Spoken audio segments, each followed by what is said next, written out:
Hare Nama Hare Nama Eva Kevalam Kalo Nasteva Nasteva Nasteva Gatiranyata.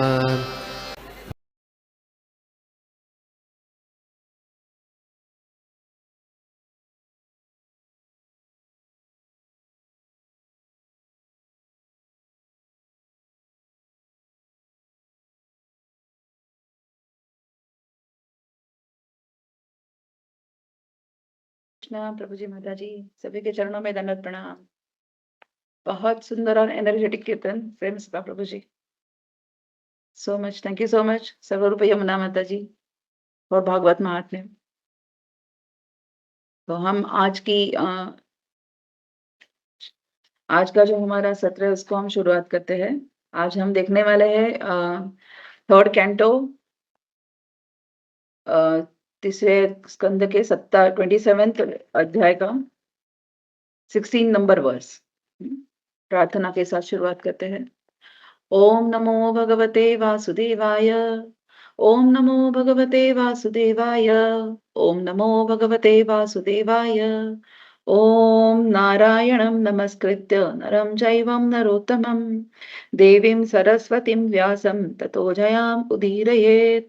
नष्टप्रायेषु अभद्रेषु नित्यं भागवत सेवया भगवती उत्तमश्लोके भक्तिर्भवति नैष्ठकी। नमो विष्णुपादाय कृष्णपृष्ठाय भूतले श्रीमते भक्तिवेदान्त स्वामिन् इति नामिने नमस्ते सारस्वते देवे गौरवाणी प्रचारिणे निर्विशेष शून्यवादी पाश्चात्य देश तारिणे। श्रील प्रभुपाद की जय, श्रील गुरु महाराज की जय। हरे कृष्णा, सभी के चरणों में दंडवत प्रणाम। आज का जो श्लोक है उसको हम पढ़ते हैं। एवं प्रत्यवमृश्य असौ आत्मनां प्रतिपद्यते सहंकारस्य द्रव्यस्य यो व्यवस्थानम अनुग्रह। जब मनुष्य परिपक्व ज्ञान के द्वारा अपने व्यक्तित्व का अनुभव करता है तो अहंकार वश वह जिस स्थिति को स्वीकार करता है वह उसे प्रकट हो जाती है। फिर से एक बार पढ़ते हैं। जब मनुष्य परिपक्व ज्ञान के द्वारा अपने व्यक्तित्व का अनुभव करता है तो अहंकारवश वह जिस स्थिति को स्वीकार करता है वह उसे प्रकट हो जाती है। श्रील प्रभुपाद यहाँ पर हमें बहुत अच्छे से तात्पर्य में भी उसको समझा रहे हैं। तात्पर्य बहुत बड़ा नहीं है लेकिन फिर भी हम तात्पर्य को लेकर उसको आगे धीरे धीरे करके देखते जाएंगे। तो हमने देखा है, हम देखते हैं कि जैसे प्रथम और द्वितीय स्कंद जो है श्रीमद् भागवतम के, वो है भगवान के शरण, जो जिसको हमने पहले अभी देखा हुआ है, फर्स्ट एंड सेकंड कैंटो। अब हम थर्ड कैंटो की तरफ जा रहे हैं। तो जब चरण मतलब भगवान के 2 चरण हैं, क्योंकि चरणों पर ही व्यक्ति अच्छी तरह से खड़ा हो पाता है ना। तो भगवान के ये 2 चरण चरण जो है, अगर हम उन्हें अच्छे से जान लेते हैं तो तीसरा स्कंद समझना बहुत ईज़ी हो जाता है। क्योंकि वापस हमें जैसे हम देखते हैं कि तृतीय स्कंद जो है भगवान के, जिसको कहते हैं थाइज़ है। हाँ, तो अगर हम तीसरे स्कंद के इस अध्याय को जो कपिल मुनि हमें बताने जा रहे हैं, उसमें यहाँ पर हमने देखा है कि प्रकृति का ज्ञान दे रहे हैं, 24 गुणों का ज्ञान आ रहा है, 3 गुणों का उसमें से ज्ञान आ रहा है, मन बुद्धि अहंकार का ज्ञान आ रहा है। अभी अहंकार के 2 टाइप्स जो है, मिथ्या अहंकार और सत अशुद्ध अहंकार, उसके बारे में बताया जा रहा है। तो ये सब चीजें अगर हम फर्स्ट 2 कैंटोस भगवान कौन है ये अगर जान लेते हैं तो ये कपिल मुनि अगर ये देवहूति माता को अगर भक्त कैसे होना चाहिए, भक्तों के गुण बताए जा रहे हैं, प्रकृति क्या है ये बताया जा रहा है, तो ये हमें समझना ईज़ी हो जाएगा। तो कपिल मुनि यहाँ पे हमें इस अध्याय में भगवान के साथ रहकर कितना आनंद आ सकता है, ये समझाने की कोशिश यहाँ पर हम हमें कर की जा रही है। इसीलिए ये सब जो प्रकृति का ज्ञान हमें दिया जा रहा है वो इसीलिए है। तो हम देखते हैं कि परपट में श्रील प्रभुपाद हमें बताते हैं कि मायावादी चिंतक की स्थिति यह है कि अंततः व्यक्ति विनिष्ट हो जाता है, सारी वस्तुएँ एक हो जाती हैं और ज्ञाता, ज्ञेय और ज्ञान में अंतर नहीं रह जाता, किंतु सूक्ष्म विश्लेषण से पता चलता है कि यह सही नहीं है। तो हम देखेंगे कि एक बार श्रील प्रभुपाद जो है वो इस्कॉन के जो हमारा एनिवर्सरी जिसको कहते हैं ना, सॉरी डिस्टर्बेंस है वॉइस में, जो हमें इस्कॉन की एनिवर्सरी होती है, संस्थापक दिवस जिसको कहा जाता है, वो है 13 जुलाई, है ना? 1966 में श्रील प्रभुपाद ने इस्कॉन की स्थापना करी थी। और फिर भक्तों ने क्या किया था, श्रील प्रभुपाद एक जगह पे गए हुए थे, तो वहाँ पर भक्तों ने एनिवर्सरी सेलिब्रेशन के लिए बड़ा-सा केक बनाया था। तो बड़ा-सा जो केक बनाया था भक्तों ने, वो श्रील प्रभुपाद ने क्या किया, क्लास के पहले उसको काटा। और फिर काटने के बाद श्रील प्रभुपाद ने थोड़ा-सा उसको प्रसाद के रूप में पाया होगा। और फिर जैसे ही क्लास खत्म हुआ, श्रील प्रभुपाद ने पूछा, "where is the cake? Cake कहाँ है?" तो क्योंकि केक कट होने के बाद भक्त वहाँ से उसे उठाकर ले गए थे। लेकिन जैसे ही श्रील प्रभुपाद ने पूछा कि केक कहाँ पर है? तो केक ढूँढने लगे कहाँ पर है, तो पता चला कि जो श्रील प्रभुपाद के जो अनुयायी है, सेवक है, वो उनके ही रूम में बैठकर उस केक का प्रसाद को पा रहे थे। मतलब श्रील प्रभुपाद ने इतना सा पाया था, लेकिन वो कहते हैं जिसको वो बड़ी आवाज़ में डिस्टर्बेंस आ रही है क्या? माइक में? आई थिंक नहीं माता जी। नहीं ना? ओके, नहीं। ओके। तो हम उसे देखते हैं कि प्रभुपाद ने खाया इतना सा था, लेकिन उनके भक्त जो है वो बड़ी मात्रा में उसको पा रहे थे। तो भौतिक संसार में हम क्या होता है, इसे हम देख रहे थे, ये एग्जाम्पल था कि बताने के लिए कि भौतिक संसार में हम जब आते हैं तो हम क्या होते हैं, आनंद की ओर होड़ में लगे रहते हैं कि और चाहिए, है ना? तो हम इस चक्कर में क्या अपने गुरु, कृष्ण, कृपा, भगवान, इन सबको हम भूलकर आगे निकल जाते हैं। तो ये तो मैंने भक्त की बात कही जो अभी कही थी। हुँ। अभक्त की बात भी नहीं कर रहे थे हम लोग यहाँ पर। तो ये चीज़ें हमने इस भक्ति मार्ग पर आने के बाद भी हम उसे देखते हैं। तो भौतिक संसार में जो है वो आनंद प्राप्त करने की सिर्फ़ मटेरियल चीज़ों में या कि यानी कि जैसे सिर्फ़ धन चाहिए, ऐसे भक्त की लालसा नहीं होती। लेकिन फिर भी प्रसाद में, खाने में लालसा बनी रहती है कभी-कभी। हाँ, इसका ये एग्ज़ाम्पल है कि आनंद, और जितना आनंद हम मिल सके हम उसके पीछे लगे रहते हैं। तो यहाँ पर यही बात हो रही है, ब तात्पर्य में हमें बताया जा रहा है कि जब मनुष्य परिपक्व ज्ञान के द्वारा अपने व्यक्तित्व का अनुभव करता है, तो अहंकारवश वह जिस स्थिति को स्वीकार करता है, वह उसे ही प्रकट हो जाती है। वही उसे प्रकट हो जाती है। हाँ? मतलब एक भक्त जो है वो ज्ञान के ज्ञान अर्जित करने के बाद भी एक भक्त जो है वो अगर इस तरह से आनंद की होड़ में लगा होता है, तो वो धीरे-धीरे क्या होता है कि भगवान का जो है वो मतलब वो भगवान से दूर जाए ऐसा नहीं कह सकता, क्योंकि जो भगवान का दास बनने में जो बनने का जो मज़ा है ना, वो भगवान सभी को नहीं देते, है ना? वो ज्ञान, वो जो स्वीकृति है वो सभी को नहीं मिलती, बल्कि भगवान का हम दास बन सके। जस्ट अ मिनट, हाँ। तो हम सब जैसे देखेंगे कि मॉर्निंग में हम संसार दवानल, हाँ, संसार दावानल लीडलोका, हम ये गाते हैं। टेम्पल में जाएँ, घर में तो हम खड़े होके खैर आरती करते हैं, है ना? करताल के साथ में। लेकिन टेम्पल में जाते हैं तो उस आरती में भक्त नाचते होते हैं, करताल मृदंग के, अगर संसार दवानल, अगर सब जगह पे अगर आग लगी हुई है तो भक्त डांस क्यों कर रहे हैं यहाँ पर? क्योंकि भक्तों को पता होता है क्या? घना-घनत्व, मतलब हमारे ऊपर ऐसे एक चीज़ की मतलब बारिश हो रही है, वो किस चीज़ की बारिश है कि पता है कि उनको कृष्ण और गुरु, उनकी कृपा है, वो मर्सी उन पर बारिश के रूप में आ रही है। इसीलिए वो क्या करते हैं, उस संसार दवानल होने के पता होने के बाद भी वो क्या कर रहे हैं, उसको सेलिब्रेट कर रहे हैं। क्यों? क्योंकि उनको पता है कि भक्त जो है वो वेरी रेयर स्पीशी है, वैष्णव जिसको कहा जाता है, वेरी रेयर स्पीशीज़ है। तो आगे हम देखेंगे इस बात को भी कि चैतन्य चरितामृत में भी कहा गया है, क्या कहा गया है कि अल्पकारी ना माने, दास हेनो नाम, स्वल्प भाग्य दास नहीं करे भगवान। मतलब दास ये जो शब्द है ये इतना इम्पोर्टेंट है कि इस भाव को, इस शब्द को, इस भाव को छोटा नहीं समझना चाहिए, क्योंकि चैतन्य चरितामृत में क्या कहा गया है कि जिनका अल्प भाग्य है उनको भगवान दास बनाते ही नहीं है, पहली बात तो। हुँ। इसीलिए यहाँ पर जब अहंकार की बात हो रही है, जो एक दास होता है, वो अहंकार विहित होता है, उसको अहंकार नहीं होता इस बात का। हुँ। इसीलिए क्या है कि स्वल्प भाग्य दास नहीं करे भगवान। भगवान ऐसे भक्तों को, ऐसे व्यक्ति को, ऐसे जीव को दास ही नहीं बनाता कि वो जिसका भाग्य अब तक उदय नहीं हुआ है। इसीलिए भगवान का ये समझाया क्यों जा रहा है यहाँ पर, क्योंकि भगवान का दास बनना ये ईज़िली अवेलेबल सभी को नहीं होता। जैसे कपिल मुनि यहाँ पर हमें सांख्य दर्शन बता रहे हैं अभी, तो यह जिनमें बताया जा रहा है कि प्रकृति को भी जानना इतना ज़रूरी क्यों है? हम सिर्फ़ भगवान का ही ज्ञान रखेंगे और प्रकृति को ना जानेंगे तो शायद हम भौतिक जगत में अननोइंगली प्रवेश कर जाएँगे। इसीलिए प्रकृति को भी जानना ज़रूरी है। जैसे एक बार श्रील प्रभुपाद को उनके भक्त कह रहे थे कि प्रभुपाद हम ना ये नाइट क्लब में जाकर बुक डिस्ट्रीब्यूशन करना चाहते हैं। तो प्रभुपाद कहते हैं कि हाँ, जाओ, जाओ तो सही लेकिन वापस भी आना है। ये भूलना नहीं है कि वहीं पर रह जाना है। इसीलिए एक भक्त को इस मटेरियल लाइफ का, इस भौतिक दुनिया का, इस प्रकृति का डिटेल में ज्ञान होना ज़रूरी है ताकि वो भगवान की उच्चतम जो उनकी प्रकृति है उसको पहचान पाए और इस प्रकृति के सृष्टा, धर्ता, धाता कौन है उनको समझ पाए। ना कि इस प्रकृति के ही चक्कर में या फिर इसी के लोभ माया में वो पड़ा रहे। तो इसीलिए दोनों भी जानना बहुत ज़रूरी है, इसलिए कपिल मुनि भी देवहूति माता को अभी यहाँ पर प्रकृति का ज्ञान दे रहे हैं। तो और इसलिए इस अध्याय का नाम भी हम देखते हैं कि प्रकृति का ज्ञान, प्रकृति का ज्ञान ही यहाँ पर हमें दिया जा रहा है।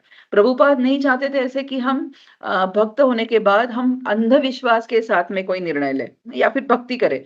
वो जानते हैं कि हम दोनों चीज़ों को, वो चाहते थे कि हम दोनों चीज़ों को अच्छी तरह से देखें, परतें और फिर उसी के बाद हम निर्णय लें। क्योंकि जब ऐसा होगा तभी वो देर तक हमारे साथ मतलब जिस जो हमारा गोल है भगवान की सेवा करना, उनका दास बनना, जो हमारी कॉन्स्टिट्यूशनल पोजीशन है जिसको हम ज्ञान कहते हैं, उस ज्ञान को हम पाकर अज्ञानता को दूर भगा सके। इसीलिए वो निर्णय लेने के लिए हमें प्रकृति को जानना जानना बहुत ज़रूरी है। तो यहाँ पर हम देखेंगे कि ये तत्व समझना जो है ना, वो अगर हम उस तत्व को नहीं समझेंगे तो हम भौतिक जगत में इजीली आराम से आ सकते हैं, जहाँ पर इस वर्ष में अहंकार की बात हो रही है। तो कपिल मुनि जब हम भौतिक तत्व को समझाते हैं तो इसे हमें वो सिखाते हैं कि इसको अगर प्रकृति को हम समझेंगे तो हम समझ पाएंगे कि हमें इससे बचना कैसे है। क्योंकि मॉर्निंग में हम जब चैंटिंग करने की शुरुआत करते हैं तो चैंटिंग से पहले हम 10 नामापराध पढ़ते हैं। वो क्यों पढ़ते हैं कि उससे हम समझ पाते हैं कि हमें बचना किससे है।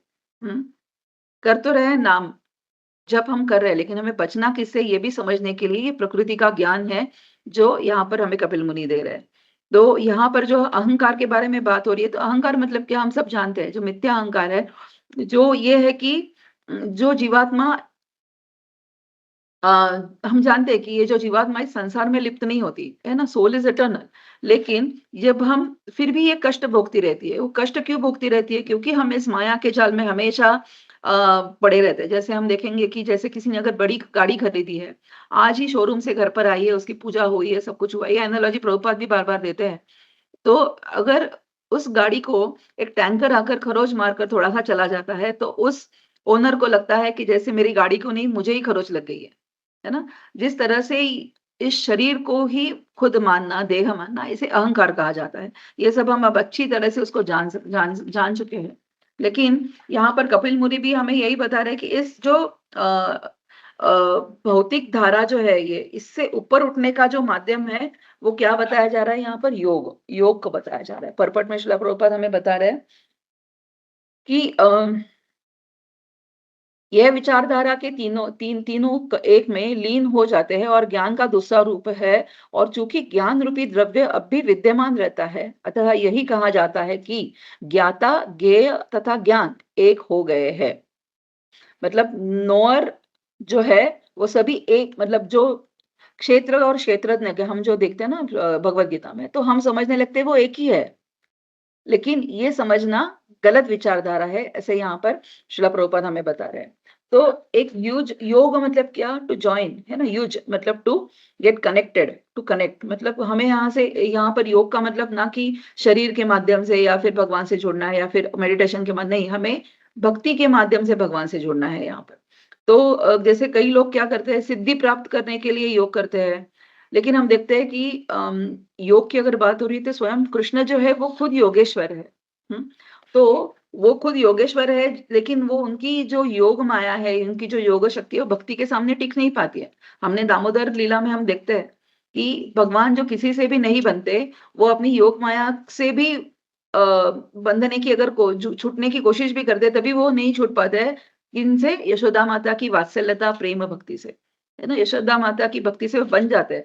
जहाँ पर वो खुद योगेश्वर है, लेकिन फिर भी उनकी योग माया वहाँ पर काम नहीं करती। इसलिए ये भक्ति जो है वो इतनी श्रेष्ठ बताई जाती है कि अगर योग करना है तो भक्ति योग करना कितना ज़रूरी है। हम देखते हैं कि एक कथा मैंने भी ऐसी सुनी थी, एक व्यापारी है जो हीरे का व्यापारी। वो अ, ट्रेन से एक जगह से दूसरे जगह जा रहा था। तो पता है अगर हीरे का व्यापारी जो है वो अगर ट्रैवल कर रहा है तो डेफ़िनेटली साथ में हीरे तो वो लेकर ही उसका व्यापार करने जा रहा होगा। तो एक बार ऐसा होता है कि चोरों का जो ग्रुप होता है उनको पता चलता है कि ये व्यापारी ट्रैवल कर रहा है ट्रेन से मतलब ज़रूर उसके पास हीरे होंगे। इसीलिए वो चोर क्या करता है कि जिस ट्रेन के डिब्बे में जिस सीट पर जहाँ पे उस व्यापारी की बुकिंग हुई है ट्रेन में प्रवास करने की, वहीं पर वो अपनी भी बुकिंग कर लेता है और वो दिन भर ताकते रहता है कि ये कब व्यापारी अब सो जाएगा। जैसे रात होती है, व्यापारी सो जाता है, चोर भी सोने का नाटक करता है। और जैसे व्यापारी के खर्राटे सुनता है चोर मतलब अभी व्यापारी डीप नींद में गया हुआ है, तो चोर क्या करता है, उठता है अपनी जगह से और सब जगह पर वो हीरे की चोरी करने की कोशिश करके इसमें वो सब जगह पे हीरे ढूँढने लगता है। जैसे व्यापारी को वो जाँचता है, उसका सामान सब देखता है कि कहाँ पर उसने हीरे छुपाए होंगे। हुँ? तो उसको कहीं पर भी हीरे मिलते नहीं हैं, उस चोर को। तो जैसे सवेरे हो जाती है तो वो जो व्यापारी समझ जाता है कि ये किस लिए मेरे साथ यहाँ पर बैठा हुआ है क्योंकि व्यापारी भी एक अपनी उनकी नज़र होती है, तो वो भी समझ लेता है, भाँप लेता है कि ये चोर है। तो जैसे सवेरा होता है तो व्यापारी इसको पूछता है, उसको चिंतित चेहरा देखकर पूछता है कि क्यों भाई साहब क्या हो गया? आपका चेहरा इतना चिंतित उदास दिख रहा है। तो वो चोर है, वो थोड़ी देर चुप रहता है, फिर थोड़ी देर बाद कहता है कि अभी आपसे क्या छुपाना? मुझे पता चला कि आप अ, हीरे लेकर यहाँ से व्यापार के माध्यम से आप बाहर जा रहे हो इस प्रवास में, तो मैंने सोचा आपसे जो आपके पास जो हीरे है उसे मैं चोरी कर लूँगा। इस अपेक्षा से मैंने आपके साथ ट्रैवल कर रहा था और रात भर मैंने हीरे ढूँढे भी, हर जगह ढूँढे लेकिन मुझे कहीं नहीं मिले। तो आप मुझे कृपया करके बताइए आपने छुपाए कहाँ थे? तो वो व्यापारी कहता है कि मैंने ये हीरे आपके तकिए के नीचे ही छुपाए थे, कि मुझे पता था कि आप सब जगह ढूँढेंगे लेकिन आपके तकिए के नीचे नहीं ढूँढेंगे। हुँ?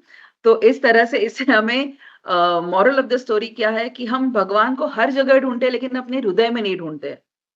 भगवान जो हमारे हृदय में ही स्थित है, उनको ढूँढने के लिए हम हर जगह पे घूमते रहते हैं। अपने अहंकार के भी हम मिथ्या अहंकार के हम इतने बड़े शिकार हो जाते हैं। अहंकार के पीछे सत अहंकार मिथ्या जो कुछ भी है, ये उसके पीछे हम इतने व्यस्त हो जाते हैं सभी भौतिक चीज़ों के पीछे। भक्ति में भी आते हैं, तभी भी हम क्या करते हैं पहले हर जगह भगवान को ढूँढते हैं लेकिन अपने हृदय में भगवान को नहीं ढूँढते। तो पहली बात है यहाँ पर कि हमें भगवान को कहाँ ढूँढना है, हमारे हृदय में जो स्थित है, उन्हीं को पहले ढूँढना है, ना कि हर किसी जगह पे हम उनको ढूँढते फिरे, नहीं। पहली बात तो ये जो एसेट है वो हमारे पास उपलब्ध ऑलरेडी है। उसको कहीं खोजने के लिए नहीं जाना है, ढूँढना तो अंदर ही है हमें। तो कपिल मुनि इस स्वयं को योग साधना से लेके कहते हैं कि हमें इस योग साधना से अपने आप को जानना चाहिए। मतलब यहाँ पर 2 स्थिति का वर्णन किया जाता है क्या? एक तो मिथ्या अहंकार की एक स्थिति है और सत अहंकार की एक स्थिति है। मिथ्या अहंकार तो हमने जाना क्या है और सत अहंकार भी हमें हमने देखा कि हमें अहंकार में होते हुए भी कहाँ पर भगवान को ढूँढना है, तो अपने भीतर ही भगवान को ढूँढना है। कहीं बाहर ढूँढने की ज़रूरत नहीं है। तो जैसे हमने देखा कि जो 4 पुरुषार्थ हैं क्या? धर्म, अर्थ, काम और मोक्ष, है ना? पहले इच्छाएँ जागृत होती है, फिर इच्छाओं की पूर्ति में काम जागृत होता है, फिर पहले पैसा आता है, अर्थ आता है हाथ में, पैसा आता है, फिर काम जागृत होता है। अगर इच्छाएँ पूर्ति नहीं होती है तो विरक्ति आती है मतलब कोई मोक्ष के पीछे भी जा सकता है। मतलब और इससे क्या होता है कि संन्यास मतलब धर्म, अर्थ, काम, मोक्ष ये 4 पुरुषार्थ है। प्रभुपाद क्या कहते हैं कि यहाँ पर पहले ही वो सेंटेंस में प्रभुपाद कह रहे हैं कि मायावादी चिंतक की स्थिति यह है कि अंततः व्यक्ति विनष्ट हो जाता है। सारी वस्तुओं को एक ही जानता है। मतलब वो नोअर क्षेत्र और क्षेत्रज्ञ सभी को एक जानना शुरू करता है। ये मायावादी का एक फीचर यहाँ पे श्रील प्रभुपाद हमें बता रहे हैं। तो प्रभुपाद कहते हैं कि मायावाद मतलब कौन होता है? एक फ्रस्ट्रेटेड व्यक्ति। हाँ, मतलब क्या होता है कि प्रभुपाद हमें तात्पर्य में भी ये बात बताते हैं आगे जाकर कि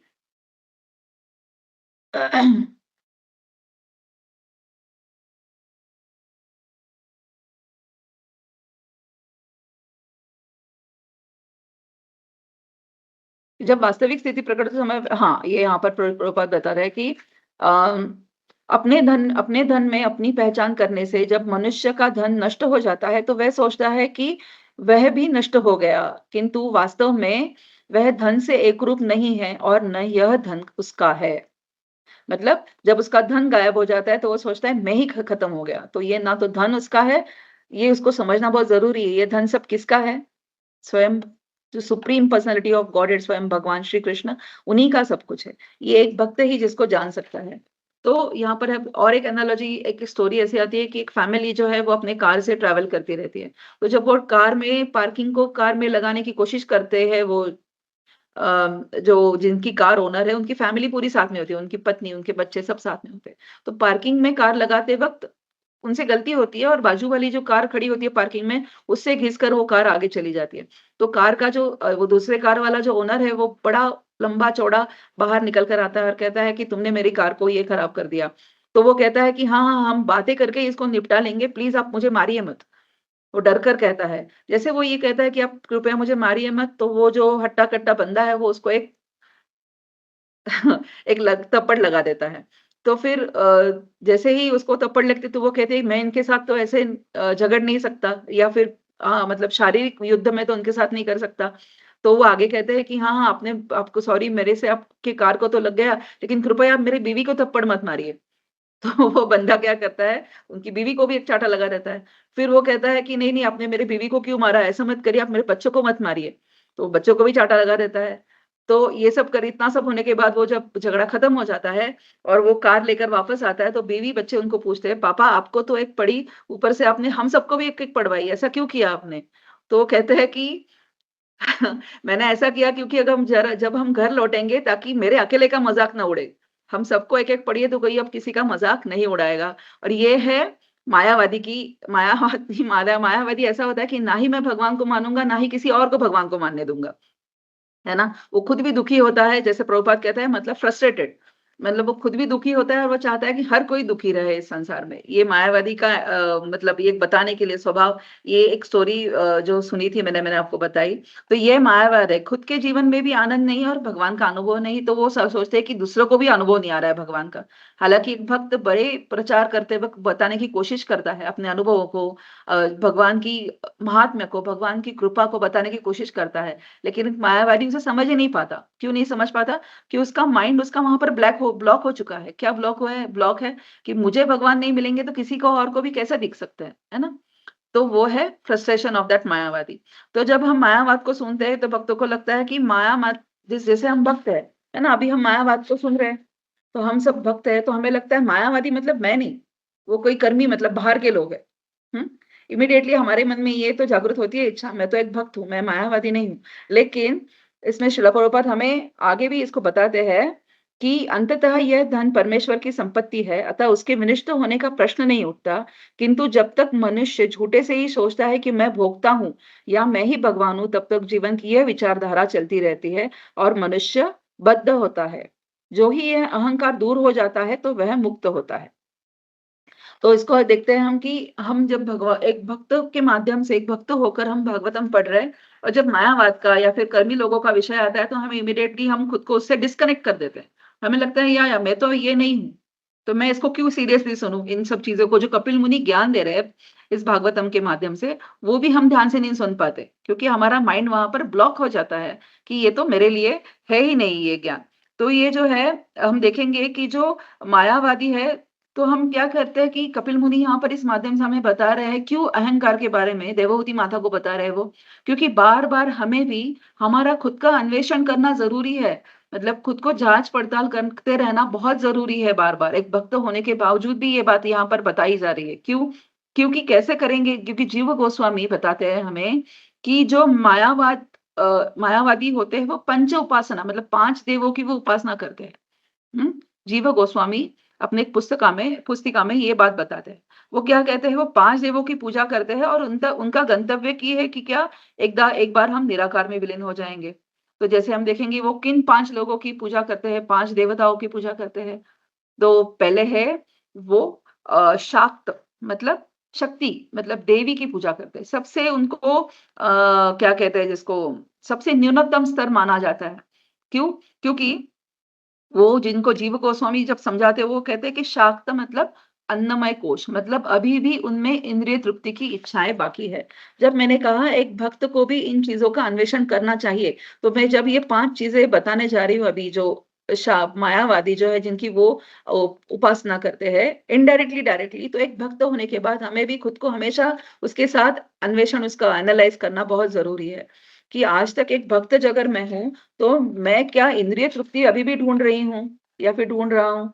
अभी मुझे इंद्रिय तृप्ति की लालसा मुझ में है, तो वो शाक्त में आते हैं। शाक्त मतलब जो देवी की उपासना करने वाले होते हैं, तो वो शाक्त स्तर पर कहलाते हैं। तो उनमें भगवान जैसे कहेंगे कि अगर मैं शाक्त रूप में अगर मैं भक्त हूँ, लेकिन फिर भी मुझे इंद्रिय तृप्ति की वासना मुझ में अभी तक बाकी है, तो मृत्यु के समय पर मुझे भगवान लेने नहीं आएँगे।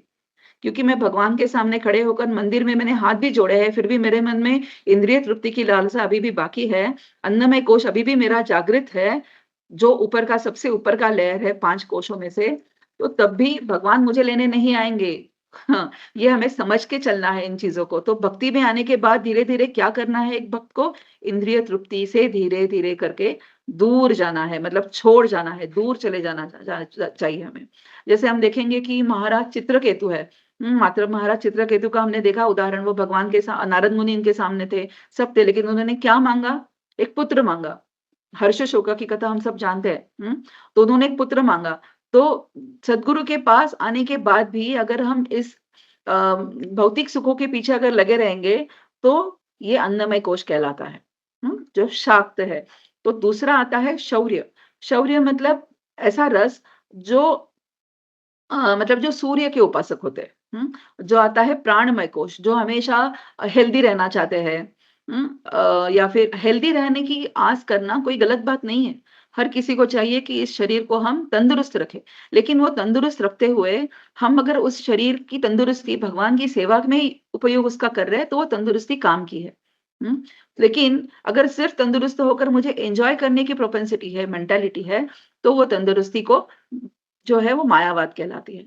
तो हम देखेंगे कि जिनको अच्छी हेल्थ चाहिए, हाँ, वो स्वर्ग में जैसे हम देखेंगे कि स्वर्ग में रहने वाले लोग हैं, वो क्या करते हैं? बृहस्पति की पूजा करते हैं, देवी-देवता। वो क्यों करते हैं? क्योंकि वो लॉन्ग लाइफ तक स्वर्ग में रहना चाहते हैं, उनकी कुछ कामना है, इसीलिए वो बृहस्पति की पूजा कर रहे हैं। जैसे असुर है, वो क्या करते हैं? किनकी पूजा करते हैं? कौन उनके गुरु है? शुक्राचार्य। वो शुक्राचार्य को गुरु मानते हैं, क्यों?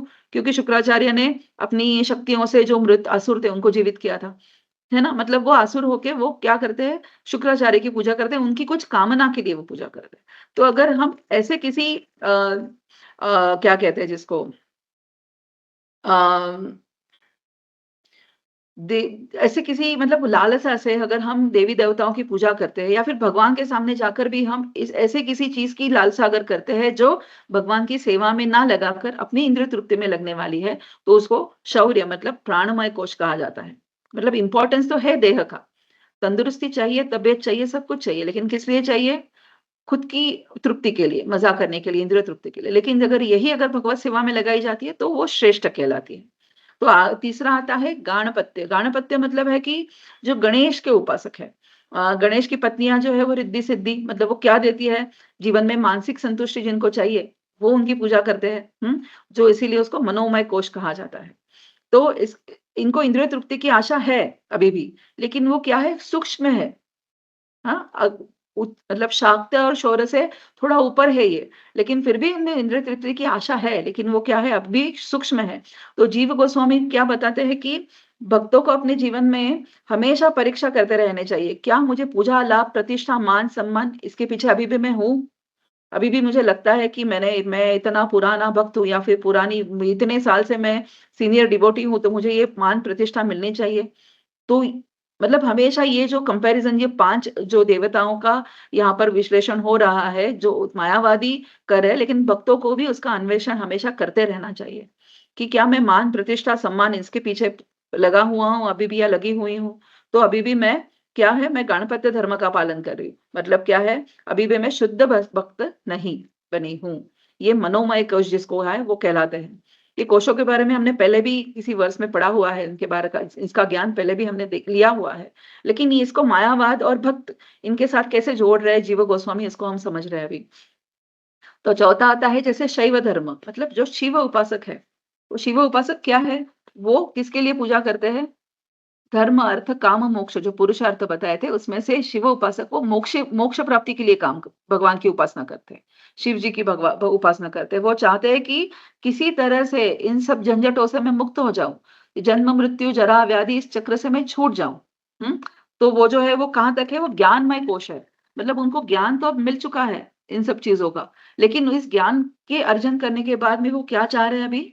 वो चाह रहे हैं कि मैं जन्म, मृत्यु, जरा, व्याधि के चक्र से मोक्ष प्राप्त कर सकूँ। हाँ, तो ज्ञानमय कोश कहलाता है।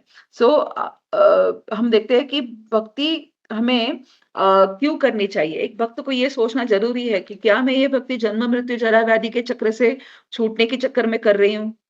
या फिर मुझे भगवान की सेवा करनी है इसीलिए मैं भक्ति कर रही हूँ? क्योंकि हम देखते हैं कि हम यहाँ पर खुद का आनंद ढूँढने के लिए नहीं आए। एक भक्त इस बात को समझना बहुत ज़रूरी है कि हम यहाँ पर खुद के आनंद आनंद को ढूँढने के लिए नहीं आए हैं। श्रील प्रभुपाद हमें बताते हैं हम यहाँ पर कृष्ण के आनंद के लिए आए हुए हैं। जैसे श्रीला भक्तिचार्य स्वामी महाराज, भक्ति स्वामी महाराज जो है वो मायापुर में थे शिला प्रभुपाद के साथ में। तो शिला प्रभुपाद के साथ में मायापुर में होते हुए एक दिन ऐसा हुआ कि जहाँ पर तो टेम्पल का कंस्ट्रक्शन का काम चल रहा था। तो भक्तिचार्य स्वामी महाराज की चैंटिंग करने के लिए वो कहाँ चले गए? योगपीठ चले गए। योगपीठ चले गए, कुछ देर तक आए नहीं। प्रभुपाद ने पूछा, "कहाँ है भक्तिचार्य स्वामी महाराज?" तो उन्होंने कहा कि वो योगपीठ गए हैं अपनी चैंटिंग करने के लिए। तो जैसे ही वापस आए, प्रभुपाद ने पूछा, "आप योगपीठ पर गए थे, मैंने सुना चैंटिंग करने के लिए।" तो बता रहे भक्तिचार्य स्वामी महाराज बताने लगे, "हाँ, मैं तो योगपीठ पे गया था क्योंकि यहाँ पे कंस्ट्रक्शन चल रही है, बड़ी सारी आवाज़ें यहाँ पर आ रही है, तो मेरा ध्यान नहीं लग रहा था, तो वहाँ पे शांति है, तो इसीलिए मैं योगपीठ चला गया।" तो ये शांति नाम सुनकर ही श्रील प्रभुपाद उन पर ऐसे बरसे, उन्होंने कहा कि, "तुम यहाँ पर शांति पाने के लिए आए हो? हुँ? तुम यहाँ पर भगवान की भक्ति पाने के लिए आए हो। भगवान का भक्त है वो किसी कभी हमेशा अशांति रहेगा।" वो बता रहे थे वहाँ पर कि जैसे वृंदावन में भगवान श्री कृष्ण आने से पहले वृंदावन शांति था। जैसे भगवान कृष्ण वृंदावन में आए, तो सब आसुर आए। पूतना आई, अघासुर आया, बकासुर आया, सब कुछ आया और सब जगह पे अशांति फैल गई। जैसे देवकी वसुदेव है, उनकी शादी तक कंस जो है वो उनकी शादी के उस रथ को चला रहा था। जैसे ही आकाशवाणी हुई, कृष्ण भगवान की एंट्री उस चैप्टर में हुई, देवकी और वसुदेव के भगवान उनके लाइफ में पूरी अशांति आ गई। तो ये है सिम्पटम जब लाइफ में अशांति आ जाए भक्ति के माध्यम से तो समझ लेना कि कृष्ण भगवान ने एंटर कर लिया है हमारे लाइफ में। तो इसीलिए हमें शांति की खोज में एक भक्त को कभी नहीं होना चाहिए। तो हम देखते हैं कि अ, हम यहाँ पर शांति प्राप्त करने के लिए या फिर मोक्ष प्राप्त करने के लिए श्रील प्रभुपाद के इस कृष्ण कॉन्शियसनेस के आंदोलन में नहीं जुड़े हुए हैं। हम शिला प्रभुपाद के इस आंदोलन में जुड़े हुए हैं भगवान की सेवा करने के लिए, ना कि हमारे खुद की ये शांति पाना या फिर मोक्ष प्राप्त करना, ये इस देह तक या फिर अपने जीव तक ही सीमित हो जाता है। लेकिन हम यहाँ पर भगवान की आनंद के लिए हमें कार्य करना है। तो सर्वश्रेष्ठ यहाँ पर हम देखेंगे 5वां है। 5वां जो सर्वश्रेष्ठ उसके बाद आएगा। 5वां यहाँ बताया जा रहा है वैष्णव धर्म। मतलब वैष्णव धर्म में भी कई मायावादी पाए जाते हैं। वो कैसे? उसको हम समझेंगे। जो मोक्ष से तो ऊपर उठ गए हैं, लेकिन वो कहाँ जाना चाहते हैं? भगवत धाम जाना चाहते हैं। श्रील प्रभुपाद ने बहुत बारी हम हमें ये कहा है कि अपने पर्पस में कि हमें back home back to godhead हमें वापस भगवत धाम जाना है। लेकिन ये भगवत धाम जाने के लिए ये भक्ति की शुरुआत करने के लिए श्रील प्रभुपाद ये बात बता रहे हैं कि ताकि भगवत धाम जाने के माध्यम से लोग कृष्ण भावनामृत में जुड़े। हाँ, भक्ति की शुरुआत तो एटलीस्ट करें। लेकिन आगे जाकर परपट में श्रील प्रभुपाद कहते हैं कि जो एक शुद्ध भक्त है, वो भगवत धाम जाने की भी लालसा नहीं रखता। वो भगवान जहाँ भी रखे, सिर्फ़ भगवान की सेवा करने की लालसा रखता है। आप मुझे नरक में रखो, इस भूलोक में रखो या फिर आप मुझे स्वर्ग में रखो, लेकिन कभी मैं हमेशा आपको याद करूँ। हुँ? नरसिम्हा भगवान से प्रहलाद महाराज भी यही माँगते हैं। माँगो जब कहा जाता है तो कहता है कि मैं हमेशा आपको देख सकूँ, मैं हमेशा आपको याद कर सकूँ। ये है शुद्ध भक्ति की जिसको कहते हैं डेफिनिशन। जो हमेशा किसी भी परिस्थिति में, सुख-दुःख किसी भी द्वंद्व से विहित होके जो भगवान की साधना कर रहा है, उसे ही भगवान शुद्ध भक्त कहते हैं और उसे ही भगवान भक्त कहते हैं। ये भगवद गीता में हमने देखा है कि बार-बार बताते हैं भगवान कि कौन मेरा भक्त है।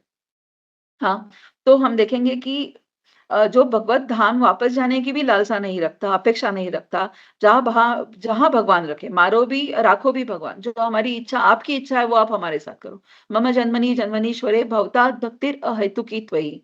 मतलब अनेक जन्म भी बीत जाए, लेकिन मैं हमेशा आपकी भक्ति में लगा रहूँ। ये जो जानता है और आपकी मुझे सेवा आप प्रदान कीजिए, ये कहने वाला भक्ति शुद्ध भक्त है।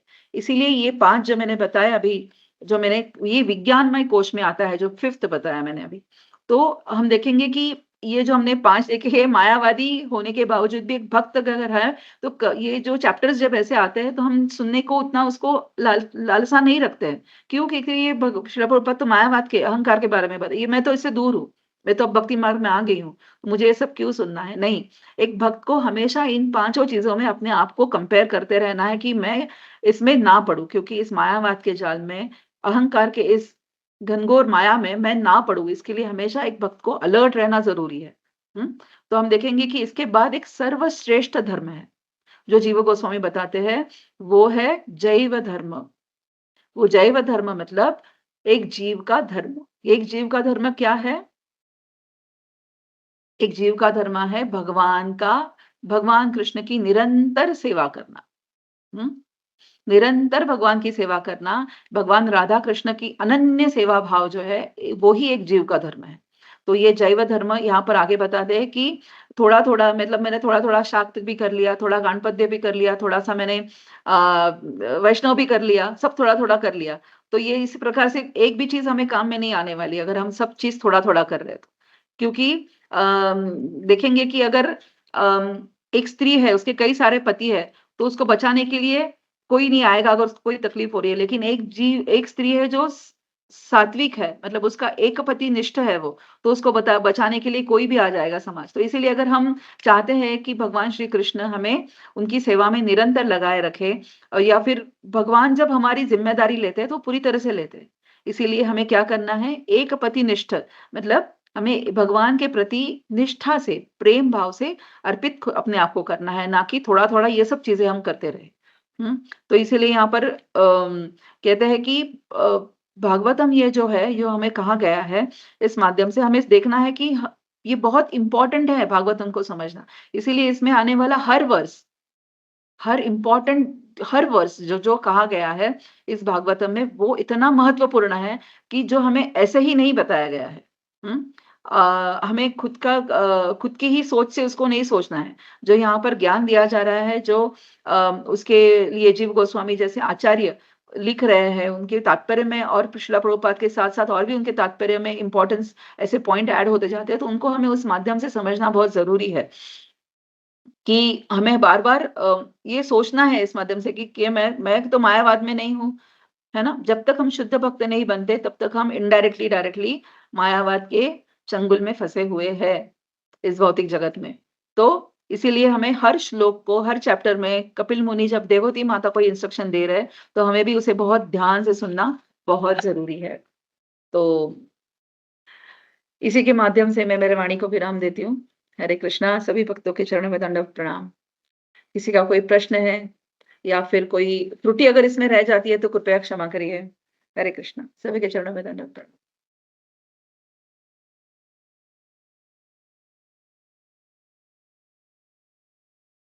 हरे कृष्णा माता जी, दंडवत प्रणाम। Very very wonderful class, excellent class माता जी। दंडवत प्रणाम सभी उपस्थित भक्तों के चरणों में। माता जी बहुत ही वैलिड पॉइंट्स थे सारे, क्योंकि कई बार कई बार क्या मुझे लगता है हम अपने में तो जैसे कल एक और विचार एक आया था, कोट आया था कि वी जज others bye their action but we जज आवरसेल्व्स बाय इंटेंशन। तो हम कुछ करें या ना करें, अपना हम सोचते हैं हम बहुत अच्छे हैं, हम तो बहुत ये सब कर रहे हैं। सो जो आपने आज ये सब बताया, तो उसमें पैरामीटर्स में तो हम अपना अगर उनको टेस्ट अपने आप को टेस्ट करते हैं, तो हम भी मायावादी वाले ही उसमें, क्योंकि एक इंद्रिय तृप्ति की तो अभी वो है, और अन्याभिलाषी का शून्य तो है नहीं अभी। और so it's like miles to go. और जो आपने ये भी बहुत अच्छा बताया कि जो हम ये होता है ना, हम शांति ढूँढ रहे हैं, शांति की उसमें खोज में, मतलब कुछ नहीं तो हमें मन की शांति चाहिए, और हमें वही चाहिए कि हमें मतलब सब कुछ रोज़ी-रोज़ी, पिंक-पिंक हम कहीं पे एकांत में बैठ के जपा करें। उसमें हम अपना ही आनंद ढूँढ रहे हैं बेसिकली। तो ये एक it is a eye opener, basically it's an eye opener कि हम अपने अनुकूल चाहते हैं परिस्थितियाँ। तो इसमें भी, भक्ति में भी अनुकूल चाहते हैं। तो अगर कुछ भी विघ्न आता है तो बड़ा व्यथित हो जाते हैं और फिर उसको हमें लगता है अरे ये क्या हो रहा है? और तो ये सब जो आपने बताया है कि भक्त का जो आपने वो भी बड़ा अच्छा ये पहले भी सुना था एक जगह, लेकिन आपने आज एक बताया तो वो रिमाइंडर की तरह से आया कि जब वहाँ पे भी गोकुल वृंदावन में भी सब कुछ बहुत शांत था, जब कृष्ण भगवान के उससे पहले और उनके आने से पहले उनके जीवन में कितना वो सब आया, अशांति आई। तो मतलब अब इट्स लाइक अपने को रिमाइंड कराने वाली चीज़ है कि मतलब हमें जो हम कम्फर्ट ढूँढते रहते हैं, तो कोई भी अचीवमेंट जो है वो कम्फर्ट, कंप्लेसेंट और वो सब मतलब आराम-आराम से नहीं हो सकता है ये कुछ। तो कुछ कष्ट तो है, कष्ट होता है तभी वो भी आती है उसमें आप और ज़्यादा तब पुश करते हैं। अभी एक ऐसे ही कल मतलब कुछ ऐसी ही हमारी आपस में भी बात हो रही थी। तो यही कि जब कोविड आया तो कोविड ऐसा लगा कि बहुत कष्ट है और मतलब कितना अनफ़ेवरेबल है, लेकिन उसमें बहुत सारी चीज़ें निकल के आई जो कि हमें अब लगता है कि दैट वाज़ अ ब्लेसिंग।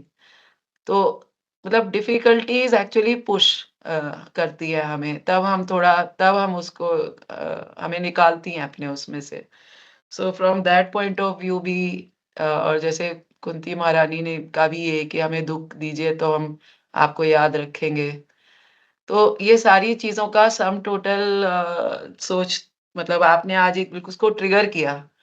सोचने के जो चीज़ें हैं ना ये वाली, नहीं तो हम बड़े उसमें रहते हैं, कंफर्टेबल उसमें सोचते हैं कि हम मतलब अपना फ़ॉल्स ईगो भी हट जाएगा हमारा और हम रियल ईगो में भी आ जाएँगे और कम्फर्ट भी चाहिए।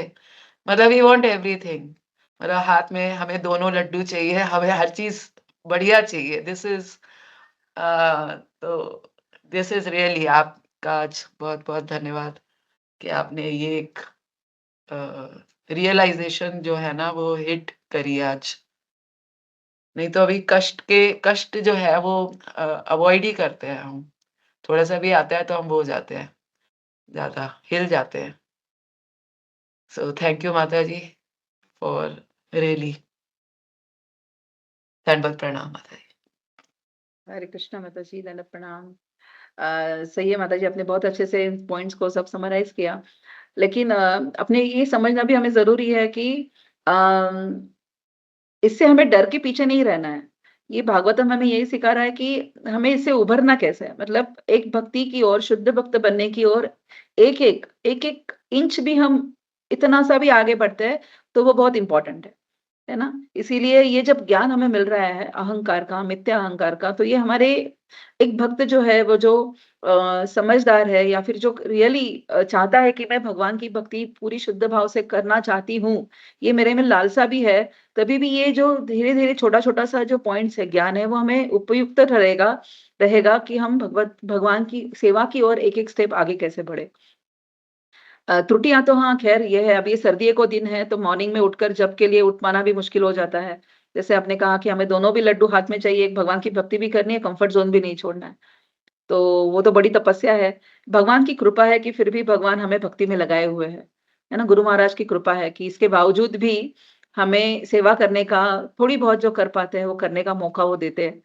तो ये सबसे बड़ी भगवान की कृपा है, गुरु महाराज की कृपा है हम पर, श्रील प्रभुपाद की कृपा है हम पर कि हम ये एट लीस्ट समझ तो पाए कि हमें करना क्या है। So thank you so much माता जी। हरे कृष्ण।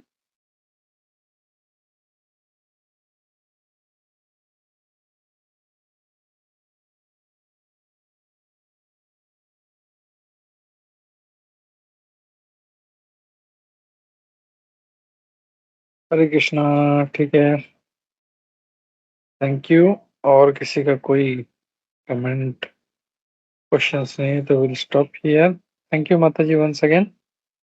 हरे कृष्णा। ग्रंथराज श्रीमद् भागवतम की जय, श्रील प्रभुपाद की जय, इस्कॉन गुरुविंद की जय, सभी उपस्थित भक्तवृंद की जय। हरे कृष्णा। हरे कृष्ण।